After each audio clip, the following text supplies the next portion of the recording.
तो आज हम लोग डिस्कस करने जा रहे हैं एओर्टिक रिगर्जिटेशन, जो कि one of the long question है फाइनल ईयर का। इसे हम लोग डिस्कस करेंगे in the headings of causes, pathogenesis, clinical feature, investigation और ट्रीटमेंट। तो सबसे पहले बात करते हैं कॉजेस की कि आखिरकार एओर्टिक रिगर्जिटेशन होता क्यों है। एओर्टिक रिगर्जिटेशन के कॉजेस को दो पार्ट में डिवाइड कर सकते हैं, कंजेनाइटल और एक्वायर्ड। कंजेनाइटली अगर बाइकस्पिड एओर्टिक वाल्व्स हैं या फिर डिस्प्रोपोर्शनेट कप्स होते हैं तो वो प्रॉपर्ली क्लोज नहीं हो पाते, जिसके कारण होता है हमारा एओर्टिक रिगर्जिटेशन।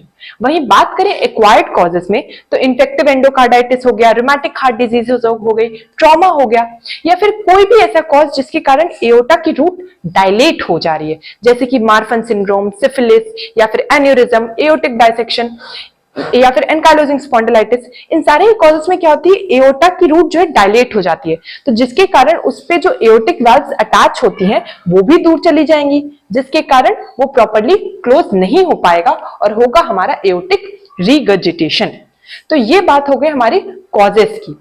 अब बात करते हैं जरा पैथोजेनेसिस की। तो एओर्टिक रिगर्जिटेशन जो है वो एक्यूट भी हो सकता है और क्रॉनिक भी।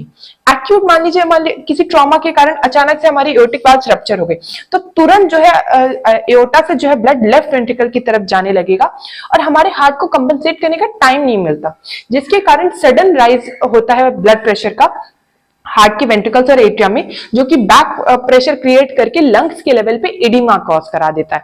तो मतलब जनरली एक्यूट एआर के पेशेंट्स जो है हमें एक्यूट डीकंपनसेटेड कंजेस्टिव हार्ट फेलियर की तरह प्रेजेंट करेंगी। वहीं क्रॉनिक एआर में क्या होता है, धीरे धीरे थोड़ा थोड़ा अमाउंट ऑफ ब्लड जो है हमारा एओर्टा से जो है लेफ्ट वेंट्रिकल की तरफ रिगर्जिटेट कर रहा है, तो जिसके कारण क्या होता है, वेंट्रिकल कंपनसेट कैसे करेगा, वो थोड़ा सा स्ट्रेच होगा, डायलिटेशन होगा।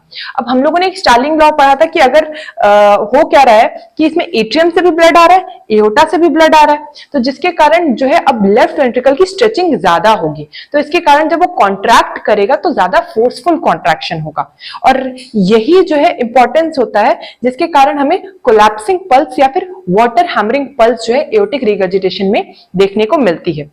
अब इसमें क्या क्या क्लिनिकल फीचर्स देखने को मिलेंगे। जनरली जो माइल्ड टू मॉडरेट केसेस होते हैं उसमें हमें जनरली पेशेंट एसिम्प्टोमेटिक रहते हैं, और अगर सिम्टम्स हैं भी तो वो मेजरली पैल्पिटेशन या फिर पैरोक्सिमल नॉक्टर्नल डिस्निया है।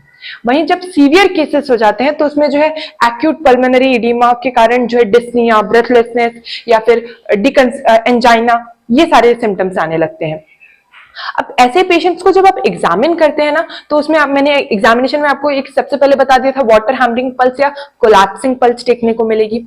और इसमें एक चीज याद रखिएगा कि ब्लड जो है ना जो है टू एंड फ्रो जा रहा है, मतलब सिस्टोल के टाइम पे बहुत सारा ब्लड फोर्सफुली जो है वापस किया, आगे की तरफ इजेक्ट हुआ, लेकिन क्योंकि ये वाल्व प्रॉपर्ली क्लोज नहीं हुई, तो जब एओर्टिक वापस रिकॉइल होता है तो वही बहुत सारा अमाउंट ऑफ ब्लड बैक भी चला जा रहा है, तो जिसके कारण to and fro motion of blood हो रहा है।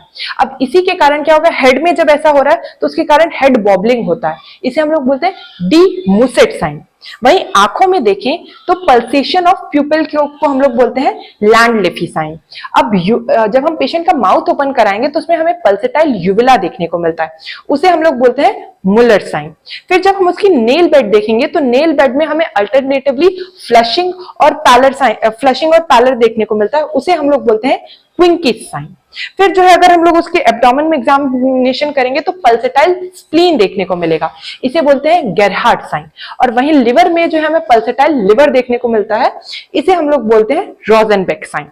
अब नीचे आएंगे, यहाँ पे फिमोरल आर्टरी के लेवल पे जो है हमें पिस्टल शॉर्ट साउंड सुनाई देता है, इसे हम लोग बोलते हैं ट्रॉबेस साइन।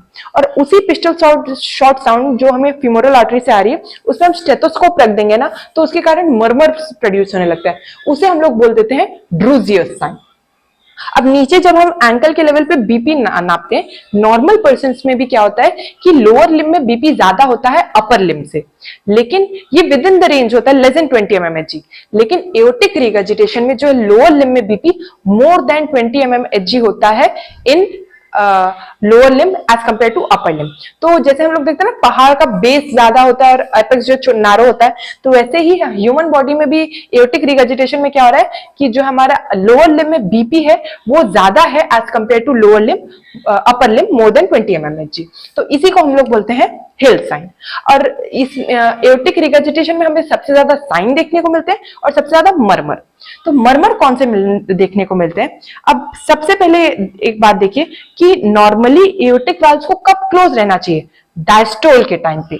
जब लेकिन अब दिक्कत क्या हो रही है, वेंट्रिकल ने कॉन्ट्रैक्ट किया, ब्लड इजेक्ट आउट हुआ, उसके बाद नॉर्मली एओर्टिक वाल्व्स को क्लोज हो जाना चाहिए था, लेकिन अब ये क्लोज नहीं हुई है। और जब एओर्टा रिकॉइल करता है, और मैक्सिमम रिकॉइलिंग पावर होती है एओर्टा के पास जो है अर्ली डायस्टोल में, और उस टाइम पे जो है ये हमारी एओर्टिक वाल्व्स जो है अपोजिट डायरेक्शन में ओपन हो जाती हैं, और जिसके कारण जो है हमें अर्ली डायस्टोलिक मरमर देखने को मिलता है। अब ये एक बेसिक मरमर आपको याद रखना है, जिसके बाद आप बाकी मरमर आसानी से याद रख पाएंगे। अब क्योंकि जो है काफी सारा ब्लड जो है एओर्टा से आ गया, लेफ्ट एट्रियम से भी ब्लड आ ही रहा था, तो मतलब जो है वेंट्रिकल का वॉल्यूम जो है एंड डायस्टोलिक वॉल्यूम इंक्रीज हो गया, तो जिसके कारण अब वो ज्यादा उसका वॉल्यूम हो गया है। अब वो जब इतना सारा वॉल्यूम इस वाल्व के थ्रू इजेक्ट आउट होगा, तो जिसके कारण जो है इजेक्शन सिस्टोलिक मरमर प्रोड्यूस होगा, जो कि हमें एओर्टिक रिगर्जिटेशन में देखने को मिल रहा है। और इसके अलावा ये तो एक डायग्रामेटिक रिप्रेजेंटेशन है हार्ट का। नॉर्मली एओर्टिक वाल्व्स और माइट्रल वाल्व्स इतनी दूर दूर नहीं होती, इसको थोड़ा सिस्टमैटिकली बनाए तो ये है हमारा लेफ्ट एट्रियम, लेफ्ट वेंट्रिकल और एओर्टा। ये एओर्टिक वाल्व्स और माइट्रल वाल्व्स आसपास होते हैं, लेकिन नॉर्मली एओर्टिक वाल्व सामने की तरफ ओपन होते हैं। लेकिन एओर्टिक रिगर्जिटेशन में जब ये अपोजिट डायरेक्शन में ओपन होते हैं, तो ये एओर्टिक वाल्व जाके टकराती है हमारे माइट्रल वाल्व से, और वो उसकी ओपनिंग को रेस्ट्रिक्ट कर देती हैं, जिसके कारण एक मिड डायस्टोलिक मरमर प्रोड्यूस होता है, जिसे हम लोग थोड़ा सोफिस्टिकेटेड नाम दे देते हैं ऑस्टिन फ्लिंट मरमर, जो कि प्रोड्यूस हो रहा है आपके एओर्टिक वाल्व के माइट्रल वाल्व से टकराने के कारण, जिसे हमने बोला है ऑस्टिन फ्लिंट मरमर। तो ये तीन मरमर जो है आपको देखने को मिलेंगे एओर्टिक रिगर्जिटेशन में। अब यहाँ पे लेफ्ट वेंट्रिकुलर डायलिटेशन के कारण क्या हो रहा है कि हमारी जो एपेक्स है वो भी डिस्प्लेस हो गई है, और जो है वॉल्यूम ओवरलोड कंडीशन के कारण हमें हीविंग एपेक्स देखने को मिलता है। तो ये सारी चीजें आपने एग्जामिन कर लिए, साइंस मिल गए। अब इन्वेस्टिगेशंस क्या कराएंगे आप ऐसे पेशेंट्स में? इन्वेस्टिगेशंस मैंने क्या बताया था, सारे वाल्वुलर हार्ट डिजीज के लिए वही investigation, ECG, chest x-ray, echo, Doppler, और इन्वेसिव प्रोसीजर्स में हम करा सकते हैं कार्डियक कैथेटराइजेशन। ईसीजी में हमें क्या देखने को मिल सकता है? लेफ्ट वेंट्रिकुलर हाइपरट्रॉफी के फीचर्स और टी वेव इन्वर्जन देखने को मिल सकता है।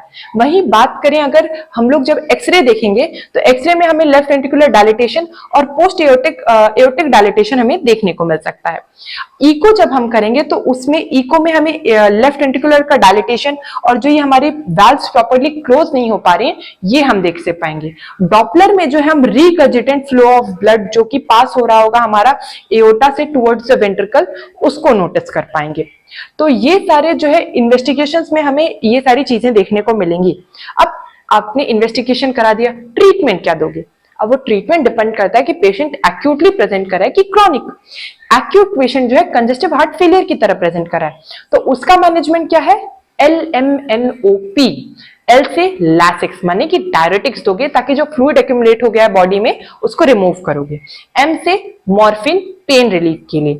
N से दोगे नाइट्रेट्स ताकि वेसोडायलेटर्स की तरह वो एक्ट करेंगे। O से ऑक्सीजन, और P से पोजिशनिंग ऑफ द पेशेंट, मतलब पेशेंट का हेड एंड को एलिवेट कर दोगी। तो ये acute congestive heart failure patient को मैनेज कर लिए। वहीं अगर क्रॉनिक जो है AR जो है जनरली उसको कैसे मैनेज करेंगे? इनिशियली क्रॉनिक AR के पेशेंट जनरली बहुत लंबे टाइम तक के लिए एसिम्प्टोमेटिक रहते हैं, तो उन एसिम्प्टोमेटिक पेशेंट्स के लिए हम लोग क्या करेंगे? उसको बस रेगुलरली एनुअली फॉलो अप पे कराएंगे। वहीं अगर पेशेंट्स में सिम्टम्स डेवलप हो रहे हैं, तब जो है हम लोग क्या करते हैं? Aortic valve replacement. हर वाल्वुलर जनरली हर वाल्वुलर डिजीज का यही ट्रीटमेंट होता है, वाल्व रिप्लेस कर दो। और अगर जो है जो एओर्टिक रूट डायलेट हो गए तो हमें एओर्टिक रूट रिप्लेसमेंट भी करना पड़ सकता है, जैसे कि मार्फन सिंड्रोम हो गए उन सारे केसेस में। तो ये बेसिक ओवरव्यू है कि ये सारे पॉइंट्स आपके लॉन्ग क्वेश्चन में आने चाहिए अगर एओर्टिक रिगर्जिटेशन आ रहा है। So, thank you so much.